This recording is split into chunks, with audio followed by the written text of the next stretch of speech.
Hi, my dog lovers. Hi, this is Dr. Dobias here. And last time, in the last video, I talked about my favorite spot at Lake Louise in Rocky Mountains and why it reminds me that, or gives me hope that in medicine we will eventually start talking together.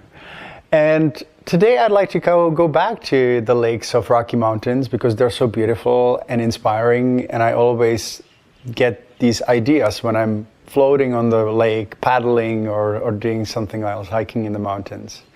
And there's another lake that I really love, and it's really hard to get to, and it's Moraine Lake. Moraine Lake is very nearby Lake Louise, but it has a small parking lot, and you have to line up very early in the morning in the summer to actually get to the parking lot, otherwise they will not let you in.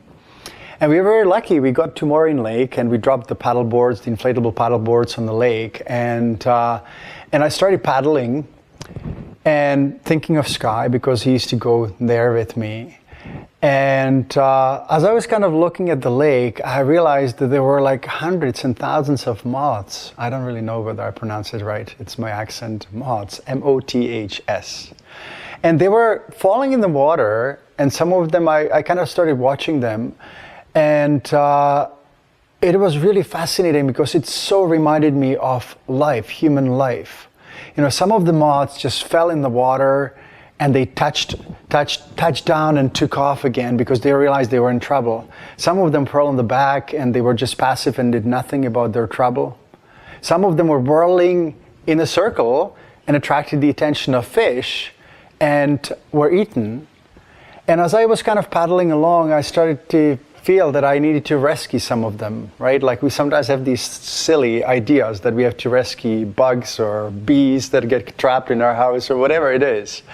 So I started kind of picking some of these moths and putting them on the board. And then I watched them again. And once again, it was like human life. Some of them sat and dried and then took off and soared. And it was really great to see them just kind of disappear in the sky. And others, they would not even let you pick them up, right? They would just prefer drowning than let you pick them up. Some other moths, they would not be patient and they would not dry completely and they would try to fly and then they would fall back in the water. And I was just intrigued how crazy similar this is to the life among or with other people. Sometimes we try to help others and they will not want our help. Sometimes they will be impatient and they will not really complete whatever they need to do to actually be better. And it's with medicine or with life in general, right? Some people just touch down and they take off again, and some people just passively wait until something helps them and they think that the universe will provide, but something needs to be done, right? So as I was there, I was thinking, you know, in the 30 years of me practicing medicine, I felt the same way, like I was rescuing and trying to help those who were around me and I saw were in trouble. And I also realized that I could never help everyone.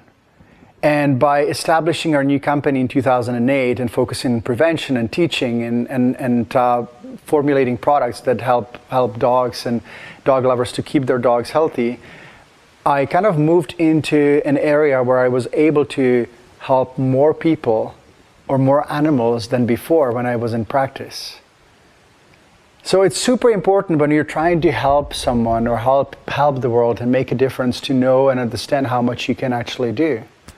And that you can't rescue and help everyone that needs rescuing.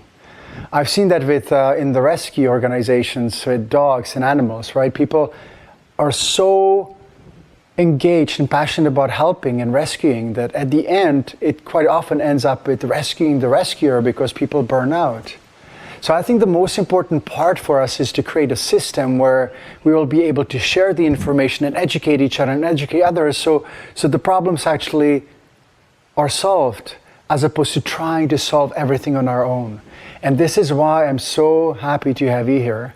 This is why I'm so happy that I have the community and that we can work together. And I really hope that you'll be sharing all the information in these videos and sign up and ask others to sign up because we have so much to do and so many problems to solve. But if we try to work only by by physically trying to rescue or tell everyone in the park that their dog has a collar or choke chain and it's going to hurt or whatever else, it's going to be impossible and will become these annoying people that everyone will try to avoid, right? So we have to create systems that actually work. So thank you so much for watching and listening, and I hope that you will be here at the next video. Take care.